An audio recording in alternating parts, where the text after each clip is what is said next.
मुझे लगता है कि दलित युवा जो खास तौर पर है वो अरिथमेटिक को समझ गया है पॉलिटिक्स के।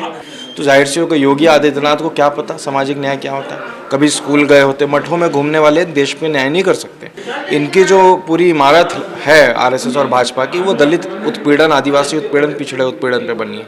और अम्बेडकर का कलम ऐसे चलेगा कि योगी को वापस मठ में कैद करेंगे। क्या उसके लिए उर्दू नाम होना जरूरी है, या दलित पिछड़ा आदिवासी होनी चाहिए जिसको नक्सली बना दोगे? आपको अगर ऐसा राज बनाना है तो अफगानिस्तान चले जाइए, वहाँ तालिबान के गोद में बैठ के जो बनाना बनाइए। और योगी आदित्यनाथ हो, चाहे मोदी हो, चाहे भागवत हो, चाहे कोई भी हो, दलितों पे लगातार हमले हो रहे हैं। सावरकर ने अपने आप को पहली बार अपनी ही किताब में वीर लिखा था। अमित शाह, मोदी या भागवत या राजनाथ सिंह ये झुंझुना बजाते रहे, पर इस देश का जनमानस और पूरी दुनिया मानती कि सावरकर गद्दार था, अंग्रेजों का एजेंट था। तो जो लोग मॉब लिंचिंग में शामिल हैं वो आतंकवाद से कम नहीं है। मेरे साथ इस समय प्रशांत कनौजिया हैं, SC/ST के नेशनल प्रेसिडेंट राष्ट्रीय लोकदल से। प्रशांत, आप 62 दिन का जो नया यात्रा शुरू किया था, सबसे पहले तो आप को मुबारकबाद उसके लिए। कैसा रहा ये?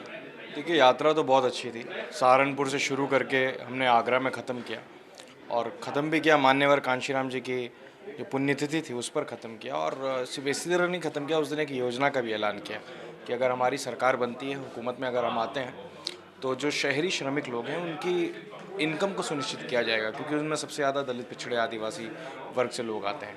तो मुझे लगता है कि बहुत सम्मान मिला, बहुत प्यार मिला और बहुत समर्थन मिला। और मुझे लगता है कि दलित युवा जो खास तौर पर है वो अरिथमेटिक को समझ गया है पॉलिटिक्स के, और वो जानता है चाबी किसको देनी है। तो मुझे लगता है कि आगामी जो चुनाव होगा 2022 में, हमें पूर्ण बहुमत की सरकार बनेगी, और हम जो वादे हमने किए हैं मैनिफेस्टो में उसे पूरा कर पाएंगे। प्रशांत, आप ये सवाल मैंने इसलिए पूछा कि आप शहर से लेके गांव तक घूमे हैं, एक लंबी यात्रा रही है। इसमें जो शोषित समाज है उनसे मिला है। अभी इस वक्त जो यूपी के शोषित समाज का जो हाल है, बल्कि पूरे देश में, बहुत ख़राब है। देखिए, बहुत ज़्यादा ख़राब क्यों है? क्योंकि कौन लोग सत्ता में आए हैं? आरएसएस लोग और भाजपा के लोग सत्ता में। इनकी जो पूरी इमारत है आरएसएस और भाजपा की, वो दलित उत्पीड़न, आदिवासी उत्पीड़न, पिछड़े उत्पीड़न पे बनी है। तो जाहिर सी होगा योगी आदित्यनाथ को क्या पता सामाजिक न्याय क्या होता है। कभी स्कूल गए होते, मठों में घूमने वाले देश में न्याय नहीं कर सकते। मुझे लगता है कि योगी आदित्यनाथ जाति व्यवस्था में मानते हैं, और जो ठाकुरवाद वो पूरे उत्तर प्रदेश के अंदर दिखा रहे हैं, उस ठाकुरवाद का जवाब इस बार दलित देगा। और अम्बेडकर का कलम ऐसे चलेगा कि योगी को वापस मठ में कैद करेंगे। अम्बेडकर से याद आया, अभी पिछले दिनों ग्रेटर नोएडा में एक अम्बेडकर जी बाबा साहब की एक मीटिंग में एक दलित महिला वहाँ गई थी, जिसमें 100 कहा जा रहा है कि 100 ठाकुर परिवारों ने उस पर हमला किया है। देखो, लगातार हमले हो रहे हैं। सिवियान, हाथरस में भी कौन था? ठाकुर था। यहाँ भी ठाकुर है। तो योगी आदित्यनाथ अपने स्वजातियों को बचाने के लिए क्यों नहीं लगा NSA? क्यों नहीं लगा UAPA? क्या उसके लिए उर्दू नाम होना ज़रूरी है, या दलित, पिछड़ा, आदिवासी होनी चाहिए जिसको नक्सली बना दोगे? तो ये तो बताता है कि योगी आदित्यनाथ किस तरीके से अपनी जाति को मजबूत करने के लिए उत्तर प्रदेश के अंदर काम कर रहे हैं। आप देखिए, थानों में कौन बैठे हैं, SDM कौन है, DM कौन है, हर जगह ठाकुर। तो ये ठाकुरों का राज नहीं है। आपको अगर ऐसा राज बनाना है तो अफगानिस्तान चले जाइए, वहाँ तालिबान के गोद में बैठ के जो बनाना बनाइए। ये भारत डॉक्टर अम्बेडकर के संविधान से चलता है। जब तक संविधान है तब तक हम लोग इस देश के हैं। जिस दिन संविधान खत्म हुआ, हम जंग लड़ेंगे, और कैसी जंग लड़ेंगे? जैसे भीमा कोरेगांव में हुआ था। दलित समाज के बच्चे को आगे वाले बेंच पे बैठने पे मारा जाता है। ऐसे में आप ये जो ठाकुरशाही है जिसकी बात कर रहे हैं, वो कैसे ख़त्म करेंगे आप? देखिए, ये तो स्वाभाविक है। लोग जो बोल रहे हैं कि जाति व्यवस्था खत्म हो गई, मैं तो उन लोगों से मिलना चाहता हूँ जो कहते हैं जाति व्यवस्था खत्म हो गई। और ख़त्म हो गई तो कैसे हो रहा है? मैंने वीडियो देखा, कितना हृदय विदारक वीडियो है कि जिसको गुरु मानते हैं लोग, जिसको भगवान का दर्जा देते हैं, वो छात्र को सिर्फ इसलिए पीटता है कि वो किसी जाति में पैदा हुआ है। तो जाति किसी के हाथ में नहीं है, लेकिन जो व्यवहार है वो आपके हाथ में होना चाहिए। और योगी आदित्यनाथ हो, चाहे मोदी हो, चाहे भागवत हो, चाहे कोई भी हो, दलितों पे लगातार हमले हो रहे हैं, और दलितों को इसका जवाब देना पड़ेगा। उसका जवाब यही है कि उन्हें समझना पड़ेगा कि RSS BJP जो है, ये हिंदूवाद का चॉकलेट दे के आप लोगों को दरअसल पिंजड़े में कैद करना चाहती है। दलित अगर पिछड़ा, OBC और SC जाग जाए तो मैं बोलता हूँ भारतीय जनता पार्टी एक पार्षद नहीं जिता सकती उत्तर प्रदेश के अंदर या पूरे देश के अंदर। तो मेरी तो अनुरोध है दलित पिछड़ों से, जागो। क्यों इन मानसिक गुलामी के चक्कर में इनसे पड़ रहे हो? हिंदू राज अगर भारत बना तो उसमें सबसे ज़्यादा नुकसान मुसलमानों का नहीं है, उसमें सबसे ज़्यादा नुकसान दलित पिछड़ों का। ये बात को उनको समझना चाहिए। प्रशांत, आप चूँकि पेशे से पत्रकार भी रह चुके हैं और मुखर होकर हमेशा देश में सरकारी योजना हो या सरकार के खिलाफ आवाज़ उठाते रहे। इस समय अभी एक इतिहास को अलग ढंग से पेश किया जा रहा है लोगों के सामने। रक्षा मंत्री जो हैं वो सावरकर के बारे में कहते हैं कि वो देश हित में उन्होंने माफ़ी मांगी थी गांधी के कहने पे। देश हित में माफ़ी मांगी थी। चलो कम से कम इस बात को स्वीकार तो किया राजनाथ सिंह ने कि सावरकर ने माफ़ी मांगी थी।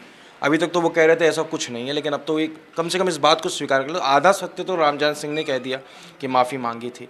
और माफ़ी कौन सी देश हित में मांगी थी? अगर वो निकले, उन्होंने क्या कहा? उन्हें पेंशन मिलता था अंग्रेज़ों से। उन्होंने अपने लेटर में लिखा मैं अंग्रेज़ी हुकूमत के प्रति हमेशा वफादार रहूँगा। वो तो क्विट इंडिया मूवमेंट में नहीं शामिल हुए। जितने भी स्वतंत्रता सेनानी थे, नेहरू थे, गांधी थे, जितने भी आंदोलन होते थे उसमें तो क्यों नहीं शामिल हुए? अगर वो देश हित में था तो वो देश हित में नहीं था, वो दरअसल सावरकर के हित में था। और सावरकर ने अपने आप को पहली बार अपनी ही किताब में वीर लिखा था। ये नहीं है कि सावरकर को किसी और ने वीर कहा था। सावरकर ने अपनी पहली बायोग्राफी वीर सावरकर खुद लिखी थी अपने विषय में और अपने आप को वीर का तमगा दिया था। इस वीर शब्द पे बाबा साहब ने सवाल भी उठाया था। कैसे कोई वीर हो सकता है? वीर तो भगत सिंह है, जिसके पास पूरा जीवन बचा था और वो फांसी के फंदे को चूम कर झूल गए देश के लिए। वो असली देशभक्त हैं। सावरकर अंग्रेजों का एजेंट था, गद्दार था, देशद्रोही था। वो हमेशा रहेगा। अमित शाह, मोदी या भागवत या राजनाथ सिंह ये झुंझुना बजाते रहें, पर इस देश का जनमानस और पूरी दुनिया मानती है कि सावरकर गद्दार था, अंग्रेजों का एजेंट था। लेकिन गृह मंत्री तो बोल रहे हैं कि यहाँ की हवाओं में उनकी हवाओं में भी सावरकर बसे हुए हैं। उसको कैसे लगता है? नहीं, हवाओं में तो कहीं सावरकर नहीं बसे हैं। इस देश की हवाओं में भगत सिंह बसे हुए हैं, अम्बेडकर बसे हुए हैं, गांधी बसे हुए हैं। तो राजनाथ सिंह खुद दरअसल हाशिए पर हैं। तो वो दरअसल चाह रहे हैं कि इस तरीके को बयान दे दूँ तो मुझे मैं वापस भारतीय जनता पार्टी में कहीं लाइमलाइट में आ जाऊँ। वो दरअसल हाशिया। अभी आप देखना राजनाथ सिंह को थोड़े दिन बाद ये राज्यपाल बना देंगे किसी राज्य का। तो उस चीज़ से बचने के लिए इस तरीके के बयान दे रहे हैं ताकि आरएसएस के गुड बुक्स में आ सकें। बाकी राजनाथ सिंह के लिए मेरी सांत्वना है, बहुत बुरे दौर से गुजर रहे हैं भारतीय जनता पार्टी में, और ऐसे वरिष्ठों का उनको जल्दी अडवाणी वाली श्रेणी में डाल दिया गया है।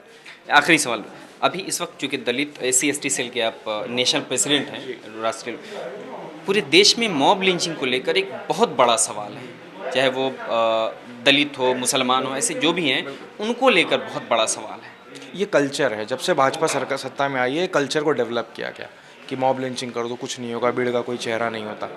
तो मुझे लगता है इसको रुकना चाहिए और उसके खिलाफ एक कठोर कानून बने। पहली बात तो जैसे NSA UAP की बात करते हैं, उसी तरीके मॉब लिंचिंग के खिलाफ भी एक कानून बने कि कैसे कोई भीड़ न्याय कर देगी। अगर भीड़ के न्याय को लोग अच्छा मानते हैं तो फिर कोर्ट, अदालतें, पुलिस, ये सारी चीज़ें बंद कर देनी चाहिए। तो आपको तय करना पड़ेगा। मॉब लिंचिंग नहीं चलेगी। मुझे लगता है कि ये बहुत बड़ा अपराध है, ये आतंकवाद से कम नहीं है। तो जो लोग मॉब लिंचिंग में शामिल हैं वो आतंकवाद से कम नहीं है। अगर RLD सत्ता में आती है तो ये मॉब लिंचिंग को लेकर क्या? बिल्कुल, मॉब लिंचिंग को लेकर कानून बनाएंगे। मॉब लिंचिंग के साथ साथ हमारा ये भी कहना है कि हम दंगा निरोधक कानून बनाएंगे। जो कम्युनल वायलेंस होते हैं, इसको रोकने के लिए कानून की बहुत ज़रूरत है, क्योंकि इस देश का जो माइनॉरिटी है वो खौफजदा है और उसको ये दिखाना पड़ेगा, उसे बताना पड़ेगा कि देखो ये तुम्हारा भी देश है और इसके कानून तुम्हारे लिए भी हैं। तो मुझे लगता है वो सभी को ये कोशिश करनी पड़ेगी, क्योंकि ये देश सबका है। कोई ये नहीं कह सकता ये मेरा देश है, और किसी को देशभक्ति साबित करने की ज़रूरत भी नहीं है। बिल्कुल, बहुत शुक्रिया। ये प्रशांत कनौजिया थे, राष्ट्रीय लोक दल के SC/ST सेल के नेशनल प्रेसिडेंट थे। कैमरामैन आशीष ठाकुर के साथ मैं Jasim ul Haq, press club, national Dastak, Delhi. National Dastak की आपसे गुजारिश है कि अगर इसको बचाना चाहते हैं तो नेशनल दस्तक को सब्सक्राइब करने के लिए रेड कलर के सब्सक्राइब बटन को दबाएं, फिर बेल आइकन की घंटी दबाएं। नेशनल दस्तक को बचाने के लिए बहुत जरूरी है कि हर खबर को शेयर करें, लाइक करें, कमेंट जरूर करें।